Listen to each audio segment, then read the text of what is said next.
Snap Studios.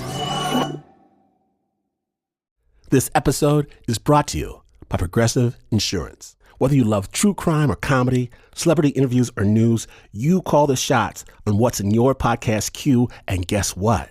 Now you can call them on your auto insurance too with the Name Your Price tool from Progressive. It works just the way it sounds. You tell Progressive how much you want to pay for car insurance, and they'll show you coverage options that fit your budget. Get your quote today at Progressive.com to join the over 28 million drivers who trust Progressive. Progressive Casualty Insurance Company and affiliates. Price and coverage match limited by state law.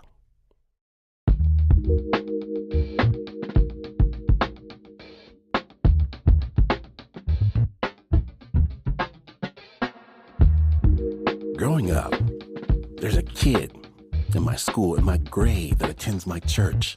And we go to our church like 4 or 5 times a week. So I know this kid well. Our families hang out, spend time at each other's houses. We're both farm boys. Sometimes we'll even help out each other with chores. And back then, I couldn't have told you that our church was a crazy, wacky cult led by a madman. I don't yet have this understanding. I just know somehow that what we do, running around, preparing for the end of days and all that, is probably not something you want to talk about in school. And I've got enough trouble as it is trying to avoid any hint of crazy. And this kid, he independently comes to the same understanding. So at school, we do not hang out. We do not speak to each other. And it's amazing to look back now, after all the insanity that eventually does go down from that cult in both of our lives, that the only other person that could possibly have understood, really understood in all of the world, I pushed away, hoping that if maybe they didn't see us together, maybe they wouldn't see me at all.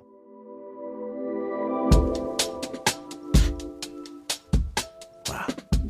Today on Snap Judgment, we're proud to bring you a completely different tale of trying to get along in one of the most challenging stages of life. You've likely been there before. We're calling it stuck in the middle school. My name is Glenn Washington. The next best thing to a real invisibility cloak in middle school is listening to Snap Judgment.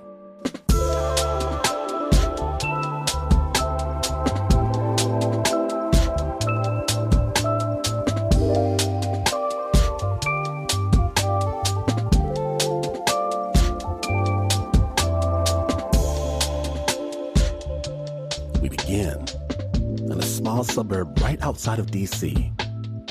Some might say it's a crunchy, granola-y type of place where the biggest news is usually the offerings at the farmer's market. But that doesn't mean things don't go down. And listeners should note that this story does contain descriptions of abuse directed at gay persons, because in 2019, something happened at the local middle school that riled up the whole community.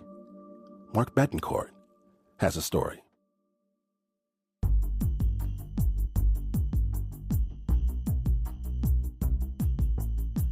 The theater room at Hyattsville Middle School had a special feel to it. There was a stage, and the desks were all grouped together. The walls were painted black, and there was a big orange couch on one side. It was the day of auditions for the big school musical. The theater teacher, Miss G, was doing her best to wrangle the kids who had started pouring into the room. Everyone's singing, everyone's talking, everyone's doing their monologues and stuff. Lee was 12 years old, tall and gangly, high-top fade haircut, always wearing green shoes and glasses. I had a very high-pitched voice. I was very, very loud, especially when I was in a room full of other theater kids. It went crazy. The musical would be a performance of the 25th annual Putnam County Spelling Bee, but everyone just called it Spelling Bee. It's a play about a ragtag bunch of middle schoolers who are competing in a spelling bee while also dealing with the trials of prepubescence. Crushes, awkwardness, expectations from parents. It was pretty much what the kids in Miss G's class were living through every day. I think I went over my song or my monologue once. The teachers were kind of looking at me and they're like, this is pretty good. I felt really, really good about myself. I remember when I did my monologue, my friends clapped and I was like, oh, thanks. Like it was a very, very good, it was a very good vibe. Which was a big deal for Lee. Being at school hadn't been easy. Other kids beat them up and made fun of their skinny arms or their squeaky voice. They would call me into the bathroom. They would one of them would be behind the stall. They would grab my arms. They'd punch me in the stomach. They would call me gay. They would, oh my God, people would do this a lot to me because I was really, really skinny. They would come up to me and they would put their fingers around my wrist and be like, look how much space there is. Oh my gosh. They used to take my stuff too. They would take my backpack and open it up and take stuff out. Thinking about it now, all I think about from middle school is how much I was bullied. Not even my homework or projects that I had to do. Just either theater or being bullied. It's all I remember. The theater class waited for a whole week for Miss G to announce the cast list for the musical. When she finally taped it to the door of her room, the kids could barely contain themselves. Lee was hoping for the lead role, playing a nerdy kid with a peanut allergy named William Barfay. And I remember me and my friend Kyle running to the room and be like, oh my gosh, did I get it? And I was like, oh, I'm William, yay! And I was so excited, I was so happy. I was really a quiet person in middle school, and I was very excited to be kind of behind the scenes running things. Parker was new to this whole theater thing. She had always been more of a wallflower poet type. But now that she was in middle school, she was ready to branch out, and she was excited to get the role of assistant stage manager. Miss G always said it was like trying to herd cats. She was like, I just need more people to be around me to help keep everyone in the same place, Lee and Parker didn't know each other that well yet, but soon after auditions for the musical, they had a conversation that gave them an instant connection.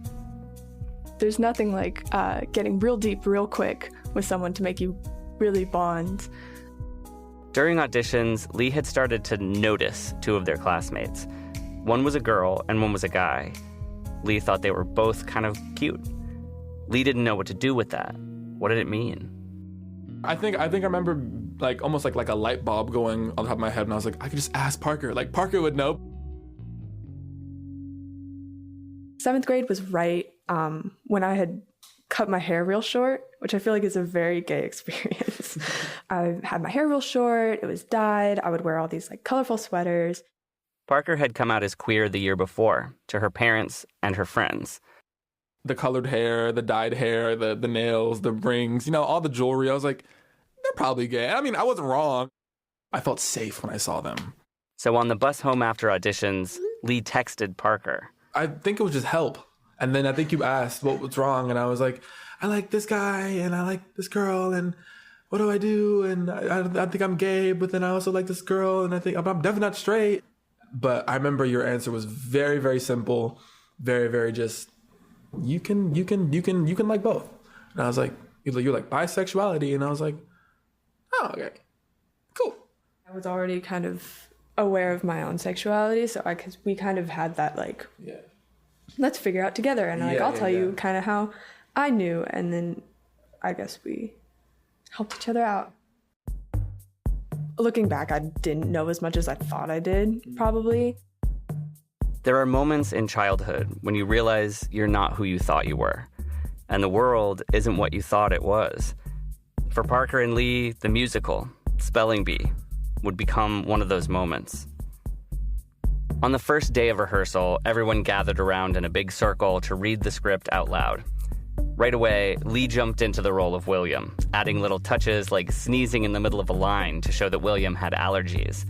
But as the story unfolded, the kids couldn't help but sneak glances at each other. I mean, there is a whole song about the kid's erection. The song is called My Unfortunate Erection. Miss G decided to use a version called My Unfortunate Distraction, but it's still about the same thing. All the jokes, I had no idea what they were talking about. One of the characters say and I heard that she's pro-choice, though still a virgin. And I remember reading that and being like, what does that mean? A lot of that show was just saying the lines as they were written. I remember being on stage with script in hand, and then she was like, okay, we're gonna do this scene. And that's when Miss G asked Lee and another boy to read the parts of two gay men, the dads of one of the characters. You're gonna be with the gay dads, go. And I was like, huh? Like, what, hello? It was a bit part, so Miss G said Lee could play both William and the gay dad. There's really only one scene in the play where the dads appear, and it's super brief, but it's punctuated by another joke Lee didn't get. One of the dads is drilling the kid on her spelling, and the other one interrupts for a snack break. And then the other dad's like, well, if you worry about the snacks and she's not going to say the words correctly and stamina or whatever, and he's like, don't talk to me about stamina, Carl. That's one of the lines. And then he says, daddy conference right now. And then that ends the entire thing. And I had to like look through it. I was like, what? Like, hello? And there's like sexual innuendos and stuff. Miss G seemed to sense that playing the gay dad in particular might be a big deal for Lee.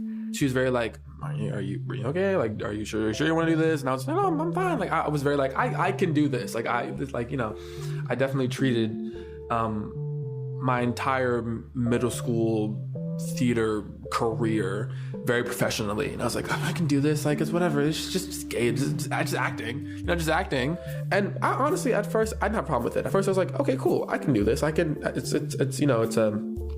a excuse to show who I want to be, at least. Show who I can be, If anything, Lee, Parker, and the rest of the kids liked the fact that the play was for an older audience.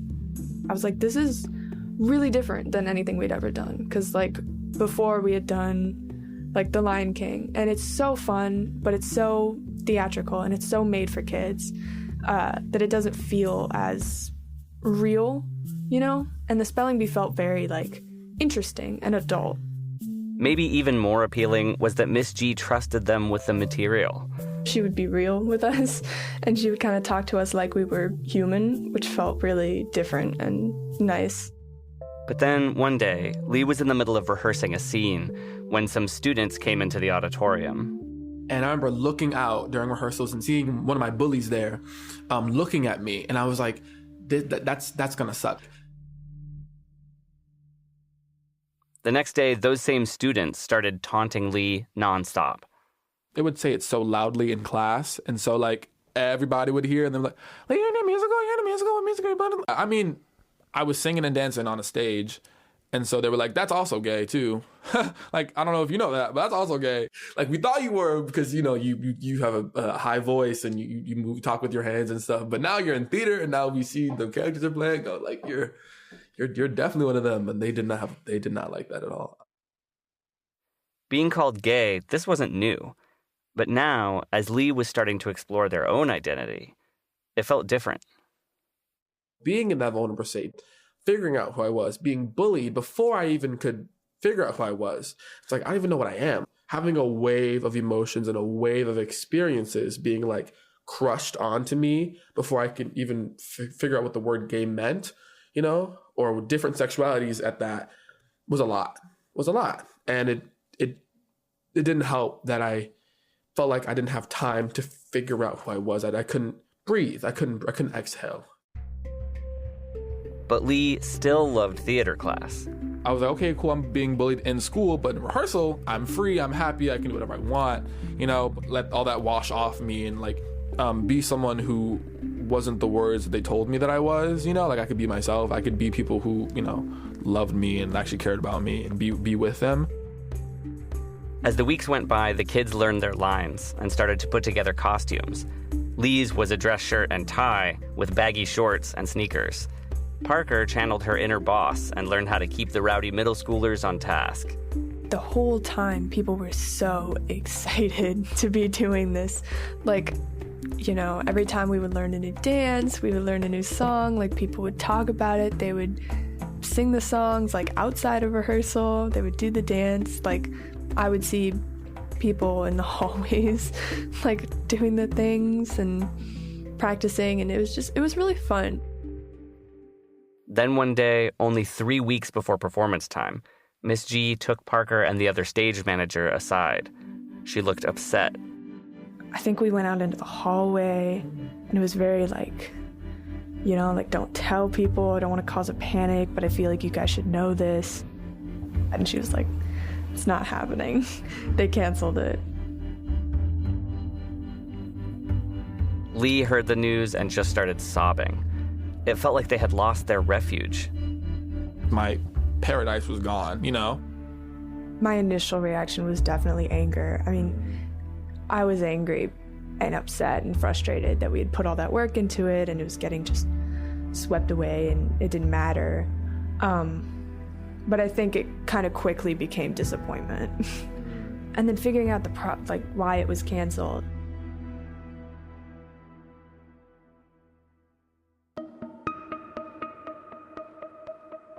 When we return, Parker and Lee find out why the play they've worked so hard on got canceled by the school.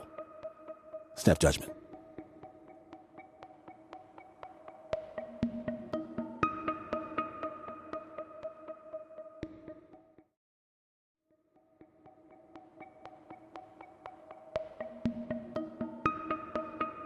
Welcome back to Snap Judgment, the stuck in the middle episode.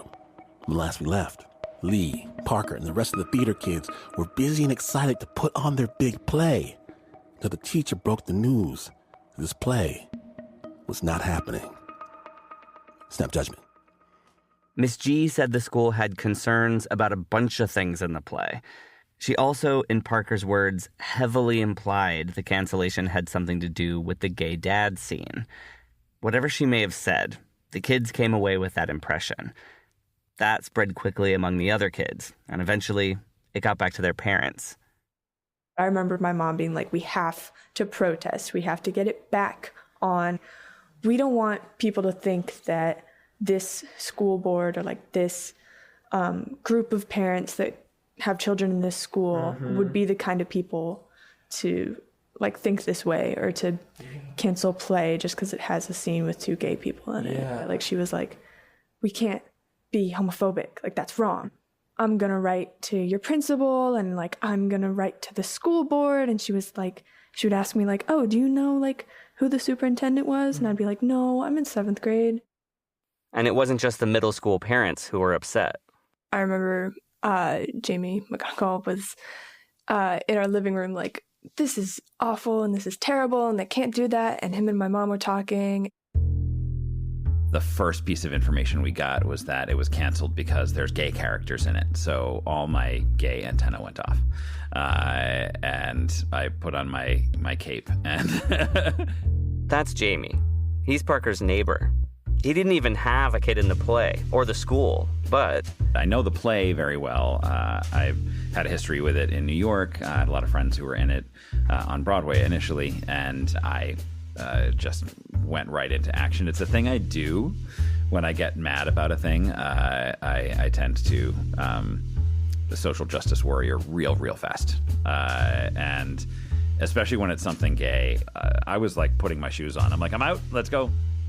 I didn't really understand who he was or like why he was here or why he was talking about the play. It was odd to have this random guy be so worked up about this, like my school play. I had, at the point, I had a year-old child that was probably going to be going to that middle school someday. And so I was coming at it from a perspective of also, in addition to like, yeah, I need to stand up to bullies.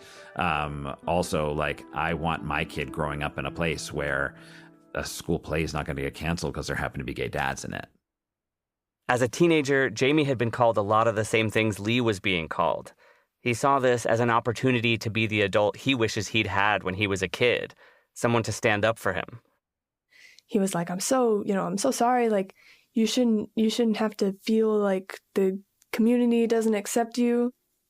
I definitely did feel a little too seen at that moment. I don't think like I understood, why I was kind of uncomfortable with that at the time.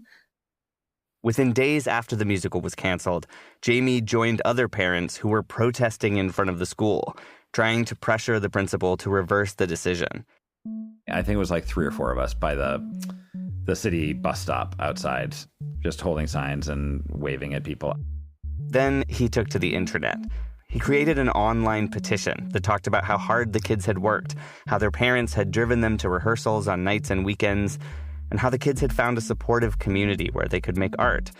He also said it was important for families like his to be represented, and frankly abhorrent to remove them from the play. I publicized the petition. I still have a lot of friends in the Broadway community, so I reached out to like the Broadway websites and things like that. They put it up there. And then I know that Jesse Tyler Ferguson shared it. Dan Levy from Schitt's Creek also shared Jamie's post on X, back when it was Twitter. I remember being surprised how quickly and far it went. Jamie had set up the petition so that the principal would get an email every time someone signed it. The petition gathered more than 60,000 signatures, 3 times the population of Hyattsville. People all over the world signed it. School administrators aren't used to getting thousands of emails about a particular situation. As a kid, you kind of feel powerless to that kind of stuff because it's the system and the county and the school board. You're like, I'm not going to make a difference. So it was really surprising when the community rose up like that. Still, Parker was not excited about this movement. In fact, the whole uproar about the cancellation was starting to bother her in a way that she had trouble putting her finger on at the time. Canceling the play is one thing, and making the whole conversation be about like the community's views on like homosexuals and pride and all that it's such a different thing to experience. And in middle school, like I definitely wasn't ready for that kind of spotlight on us as kids because I wasn't ready to talk about it. I wasn't ready at the time. I wasn't ready to be out. So many people were like, we see you. And I did not want to be seen in the moment, like in the transition period that I was in. Like I wanted time to reflect personally and individually before I allowed people to see like that part of me. And they were just they were looking too hard at me. Meanwhile, Lee was miserable. Even when the play was canceled, I still had school. I still was bullied during school. You know, I couldn't like go to rehearsal afterwards. I just had to go straight home, you know? People would make fun of me and stuff on the bus, like on the school bus way home. And so like, I never caught a break. It was just constant. A week after the cancellation was announced, the school held a public meeting about the play. Parents would finally get the chance to ask questions about why it was canceled. Lee wanted to be there, if not to change the administration's mind, at least to speak up about how all of this was affecting them. So they and their mom hopped in an Uber and rode the 20 minutes to Hyattsville Middle School. We saw like news outlets. We saw people with like the big, like the cameras and the microphones and people like speaking and stuff. And I was like, this all feels so surreal and like movie-like, like just so confusing. The meeting was in the school cafeteria where the play would have taken place, and it was packed. We walked in, it was very, very loud. Everyone was speaking, and we had to like find a seat somewhere. People were holding signs with messages like "The show must go on" in rainbow lettering. Lee saw Miss G across the room, and she looked like she'd been crying. The principal and other administrators from the district were there. So was Jamie. I sat with some other parents initially. I surreptitiously took out my phone so I could record the principal speaking. First, let me say thank you for everyone for coming out this evening, to our parents, students. The principal read a prepared statement, basically. The Department of Creative and Performing Arts encourages teachers in each discipline to provide students with the very best instructional materials possible in an atmosphere of freedom and creativity.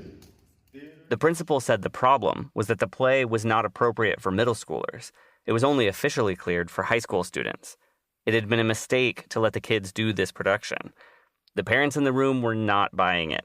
Anytime they directly asked the administrators what exactly in the play was inappropriate, they refused to answer. That evasiveness led people to believe it really did have something to do with the gay dads. People just wanted an explanation of what happened, and they weren't giving it. They were passing on mics, and everyone was speaking in the mic. Gay people need to be alive and real. And it's like, but that has nothing to do with the show. I do remember kids being very upset about it, obviously, because they'd put so much work into this. And I remember raising my hand like 2 times, and they did not give me the mic. And then I was crying. I remember crying. Finally, Lee did get a hold of a mic. Through tears, they tried to tell the room what they were feeling. You guys are all worried about the wrong thing. Like, that has nothing to do with what the actual problem is. Lee talked about finding something they loved to do, then losing that safe space where they could be themselves, and just being confused about why everyone was now arguing about gay rights and censorship. I think I was just allowing things to just come out, because I felt so emotional. I think I was trying to put up a front that hey, I'm also an adult. I also have feelings too. I'm also trying to prove a point here. I'm also trying to stand up for myself, basically. The mic was passed to someone else. I was very, very just upset that that no one was asking me anything. No one cared to ask me about anything. Lee felt like their words fell on deaf ears. And then the meeting ended. Talking to at least a couple of the kids who were involved in the play, they were totally blindsided by the focus on the gay characters. Why are you guys taking this and making this about this big political issue when we're just sort of sad that our play got taken away? And they kind of felt somewhat left behind by that. But they also felt put on the spot. The kids who had sort of emerging sexualities were sort of the last thing I want is for a spotlight on my yeah. I hadn't considered that from that perspective so much. I can see that. I can see that wanting still wanting that private part of you when you're at a pretty tender moment in a tender age. Anything that might possibly shine a spotlight on that can be kind of terrifying. And I should have considered that, but I didn't. I think in my blind rage at the time, you don't always consider all the every perspective of every person involved when you're trying to accomplish a big task like that. I also go back though to the idea that maybe it wouldn't have felt like such a sharp intrusion if there weren't still a lot of societal pressure and prejudice against gay and queer people. That stigma is still very much there for these kids. Otherwise, they wouldn't have had these same kind of issues with anyone shining a spotlight on who they are and having to hide, right? On the day of the meeting, Jamie, who was at this point kind of a rogue spearhead of the parent movement, stepped up the protest. We reached out to someone at the local ABC affiliate, and we're like, hey, they're canceling this show. Tonight, questions are swirling over the sudden cancellation of a middle school musical in Maryland. Was it profanity in the script that caused concern, sexual innuendo, or was it the play's portrayal of a same-sex couple? Heather Graff. The ABC News crew showed up at the school, and Jamie gave an interview. I'm a gay dad. I have a background in theater. I have no doubt in my mind that the fact that there's gay parents in the show is one of the primary reasons for the cancellation. When we asked pointedly if that was one of the reasons, they said they could not say. But when ABC 7... The next day, Miss G called Parker and the other stage manager up to her desk during class. She had breaking news of her own. She was like, guys, the play is back on. It's uncanceled. They took that back. I almost didn't believe it for a second. I was really surprised and confused and excited, but almost hesitantly excited. The pressure from the protesters had worked. The school reversed its decision to cancel the play. There was one compromise, though. There would have to be a disclaimer before the performance about the mature content. I don't think I was hooray, gay people for the win, we made it, another Stonewall. I was still in the show, so I still got bullied because of that. So nothing really changed, really. There was no I didn't walk down the hallways and people were praising me. I didn't there was no roses on the way to my class, I think I was happy that one, the show was back on, but two, I could be myself again. The feelings were complicated, definitely, when it got put back on. It was hard to be as excited as I was before. How long is this gonna last? This new acceptance of the play. Now it's a bigger deal because it's not just a play that we're doing. It's a statement almost that we, overcame this adversity. Everybody is expecting some kind of triumph story from us when really it was just a thing that we were doing. It was just a play that we were doing for fun. The kids had only 3 weeks to get the play back on its feet. I remember thinking like, oh, we don't have all the blocking down, people don't know their lines still. We have to really get this perfect because now that it's become such a big deal, we have to be good. Before they knew it, it was Tech Week. Theater kids call it Hell Week. It's when everything has to come together, all the moving parts, the sets, the lighting, the costumes. The rowdy middle schoolers have to actually put on a play. I was making sure everyone hit the tech cues right. I was like on the headset, like I was doing last minute crafts for the big props. And then I was making the blocking for the two dads. Right, the dads. We were not worrying about that small part. We had to get through songs and dances and lines and montages. Like, it was a lot. Like, that was the least of our problems. When it came time to rehearse the scene, one of the actors who was supposed to play a gay dad, Lee's scene partner, dropped one final bombshell. He wasn't going to play the role. Miss G asked the other theater boys if they could do it, even one of the tech crew. No one was up for playing a gay dad. Not even Lee. I didn't have a problem with playing the two gay dads at first. After the bullying, of course, and after it was like, oh, so you do theater and you're gay, and then now you're playing a gay dad, and I was like, okay, I don't think I want to do this anymore. Then Miss G had an idea. Did anyone in the class think their dads might be willing to play the characters? I went home and talked to him about it. He was like, absolutely. He was so excited. So Parker's dad and another dad started coming to rehearsals to work on the scene. My dad was so excited to be acting again. Like, he did plays and theater in high school. And I had to tell him a lot of the time, like, you're overreacting to things and you're acting very loud. And he was acting really flamboyant. He kind of pitched his voice a little higher and was like talking with his hands a little, like moving a little more like different than he would. I had to pull my dad aside. I was like, you're not going to want to hear this from your daughter, but you're acting a little too gay. I was like, you're acting very stereotypical. Yeah. I was like, you have to dial it down a little. Yeah. Even though Parker's dad was overdoing it, Lee felt comforted that the adults were stepping in to play the gay dads. Now I don't have to get the backlash from everybody else, because after the show, I was gonna have to go to school, and there would have been people talking about it and stuff, and I was just glad that I could have just been William, and that was it, Finally, it was opening night. Lee's hyperactivity went up a few notches as they got into their costume. Parker was in tech kid mode, wearing all black with a headset. She had butterflies, but not in a good way. I was so intensely nervous.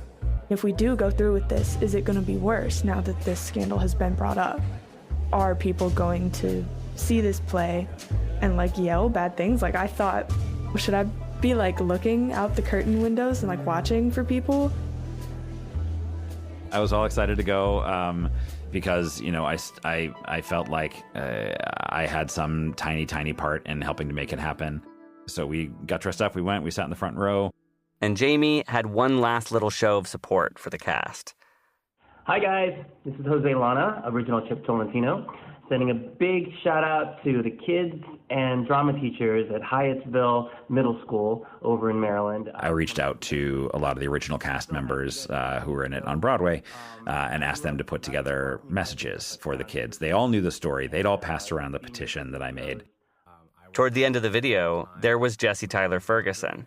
He went on to play a gay dad on Modern Family. And I just want you to know there's going to be lots of kids out there who see themselves in all those characters. Gay, straight, white, black, skinny, chubby, ones with mucous membrane problems, ones who just love to read the dictionary on the toilet. And that's the great thing about the arts is it can really bring people closer together and it can change hearts and minds. And I think Spelling Bee does just that. So best of luck, and I'm sending all my good vibes your way. Backstage, Miss G gathered the kids and played them the video. And everyone was like, oh my God, that's the actual original Spelling Bee cast. That was a big deal. It was, yeah. I was like, this is a huge deal. Yeah, after that, I was like, whoa. Whoa, yeah. It was a full house.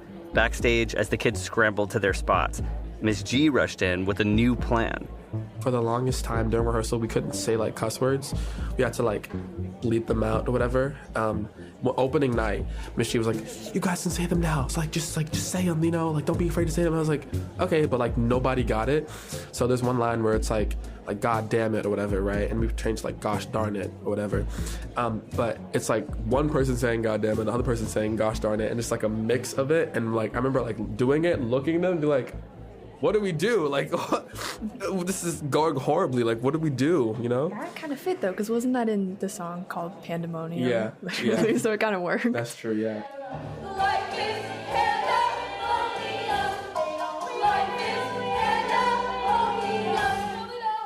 As soon as the curtain went up, the stage lights wouldn't turn on.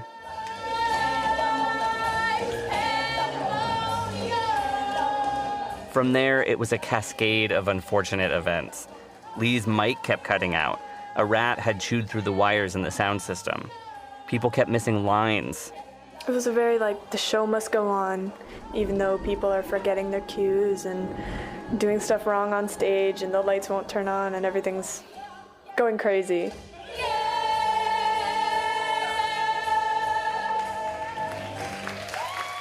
The kids stumbled through the rest of the play, and then came to the scene, the one with the gay dads. Did your dad tone it down by the time? No. It came back? He did not. He was really dramatic the whole time. It was good, though. It was entertaining, I'm sure. Maybe it's time for a break. Dan, we're in the middle of a word here. Yeah, but you know she doesn't spell well when her blood sugar is low, Carl. We need to build her stamina. The beat could last 3 hours. Don't talk to me about stamina, Carl. Daddy. You know, after that, everyone goes, yeah, woo! And like it's like a bunch of people in one corner, because there are probably people who like were invested in this and who went to the meetings, and they're like, yeah, they're just clapping and stuff. Lee was on stage during the scene, outside the spotlight. And I remember being like rolling my eyes, being like, come on, guys, like, come on. You know, you got what you wanted type thing. Can we keep the show going? When everyone is like clapping and cheering so much for the one scene that like isn't kids and the one scene that's just the two adults, you're kind of like, oh, are they really here for me?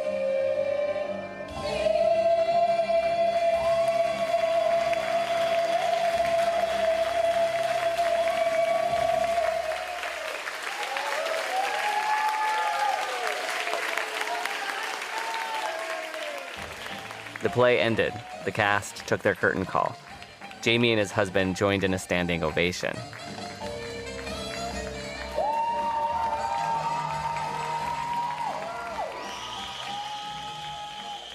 Because it was such a big deal, even though I didn't like that it was such a big deal, it was a little sad to just have to go back to like normal life after that. Because I liked hanging out with those people. Even though they both felt like the protests had passed them by, during this ordeal, Lee and Parker had gotten closer. Meeting someone and becoming friends with them and then realizing, oh, we're kind of the same person. We're kind of going through the same things, you know, at the same time. That, yeah, I think that's, we kind of listened to each other. And we kind of found what we needed in a way. I had never had a friend like that before. Like, not specifically like that. Someone I could get really close to and to talk about, like, this important journey. On closing night, after they all got out of their costumes and wiped the makeup off their faces, Lee and a bunch of other kids from the play hung out together in a friend's basement.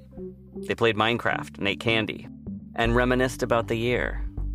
I was very, very certain in that moment that these people were like my kin. Like, I have friends and they like these friends love me and I actually love them and we're cool and we get to hang out and stuff, you know? Yeah, I think that was like a not a somber moment, but like a good moment to like, oh, this is pretty good. Like, I can actually have friends and this is good.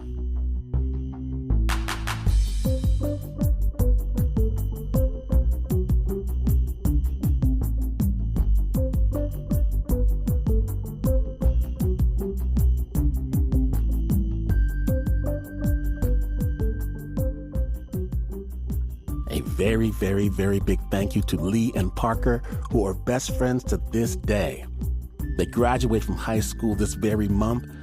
Also, thanks as well to Jamie McGonnigal. His son will be attending Hyattsville Middle School starting in 2029. The original score for this piece was by Dirk Schwarzhoff. It was produced by Mark Betancourt.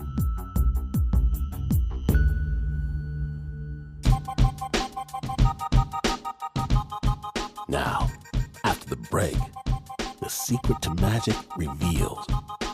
Stay tuned.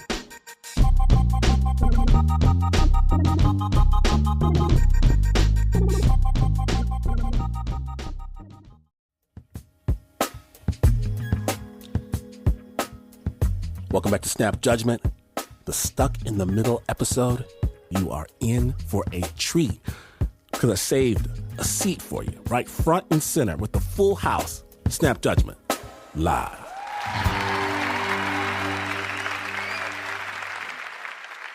A haiku to start. I am Mike McGee. I love women and free food. Running makes me sad.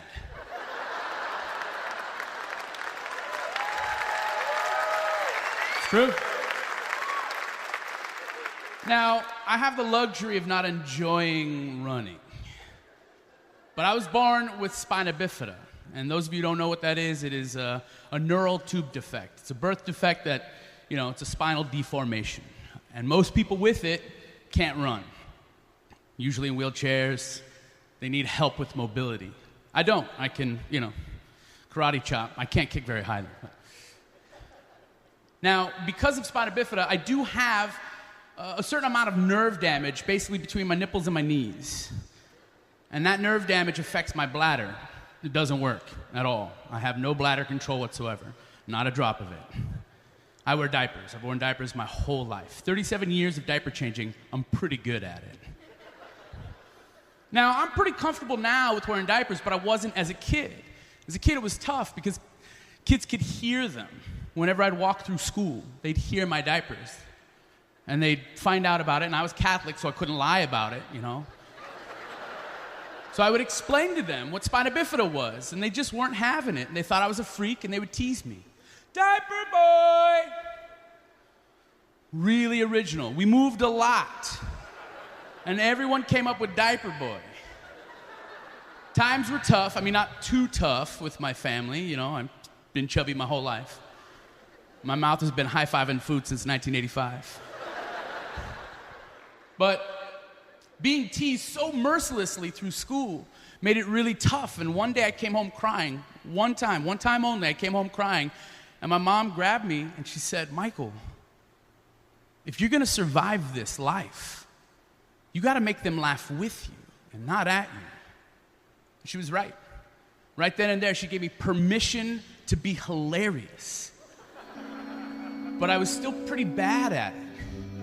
I got into 8th grade and I was just as mean, as ruthless as everyone else. I avoided public swimming pools, locker rooms. The idea of being seen in my diaper was like foreign. It was impossible and unacceptable. I couldn't do it. But the meanest people in school were these rich kids in 8th grade at Hoover Middle School in San Jose. They would sit on this grassy knoll near the cafeteria and they would just bestow insults upon everyone. Especially the poor kids. I was considered a poor kid. So I thought, well, I need a team. If I'm gonna take down these kids, I'm gonna need a team to help me out. So I rounded up all the funniest kids in school, and we sat at the bench between the cafeteria and the grassy knoll. And we aimed all of our insults at the rich kids. Every once in a while, kids would come out of the cafeteria and they'd get hit too. Sort of a little sit-by shooting, But it was working, and it made the rich kids hate me even more. And I was fine with that. These John Hughes bastards. And we would mess with everything about them as much as we could. The gel in their hair and their New Kids on the Block conversations. 1989, right? So, all of a sudden, in the spring of 1990, pantsing became the thing. Pantsing. and my crew, we were the clowning crew, all got pantsed. And we were trying to figure out how was it that everyone that I liked was getting pantsed. And it turns out that the rich kids loved the idea of pantsing.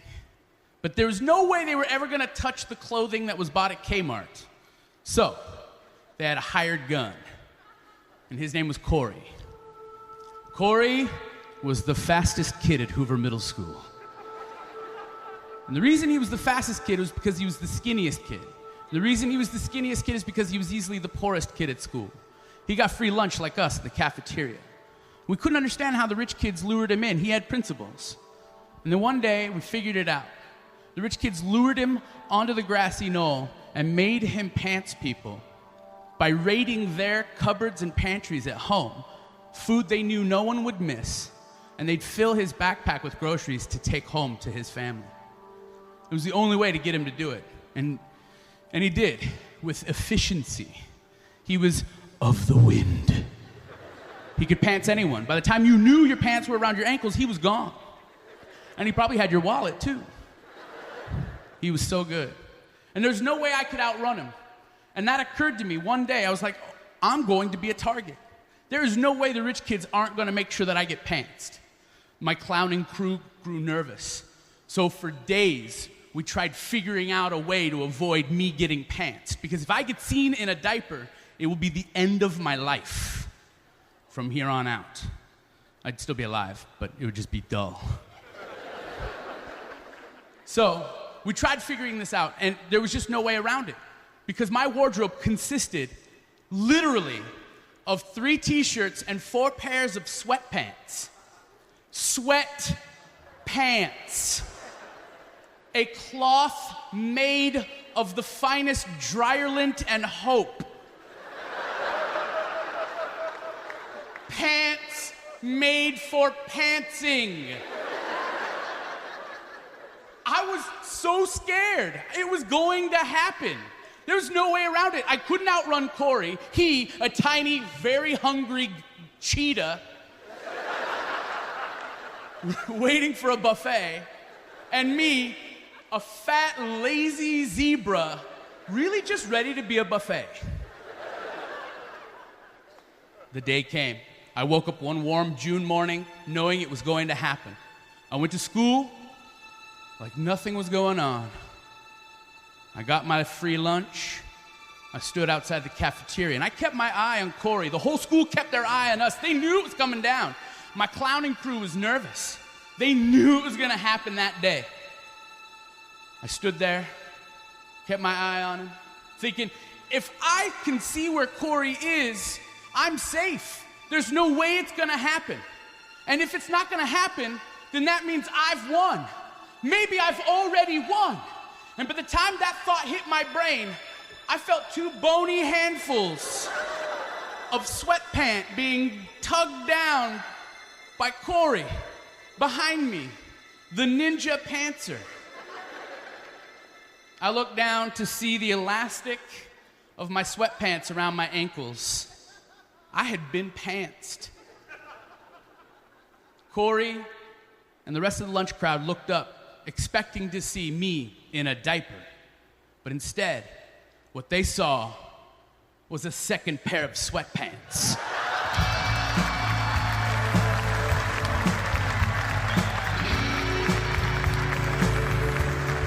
It didn't work. I couldn't believe it. Corey couldn't believe it. I looked back at him, we just smiled, knowing that we had both won. He rose to his feet, shook my hand, walked up the knoll, claimed his groceries one last time. I eyed the rich kids. They knew we had won. There was nothing they could do about it. I returned to my seat, claimed my spot on the bench with my clowning crew, knowing that Corey and I were the winningest losers at Hoover Middle School, class of 1990.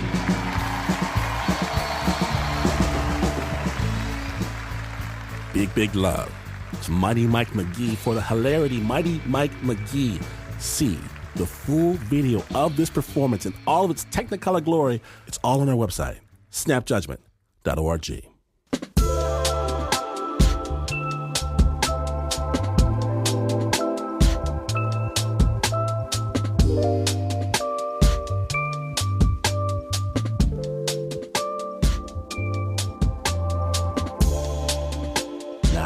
if you missed even a moment, or you need to share this episode with yourself, with your loved ones, with your enemies, know the Snap Judgment Storytelling Podcast is available right now wherever you get your podcast. The stories change lives. Snap is brought to you by the team that were all perfect students that never caused a moment's trouble in middle school, except for the Uber producer, Mr. Mark Betancourt, who all these many years later, in front of his school today, there is an engraved stone pillar with large chiseled text forbidding his entry.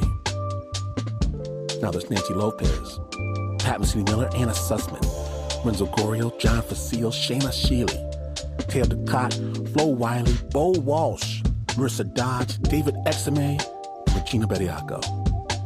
And this is not the news. No way is this the news. In fact, you could show up at your kid's middle school dressed in blazing pink Speedos, cowboy boots, and a big sparkly wig like I did, just so they understand what you're capable of. And you would still not be as far away from the news as this is, but this is P.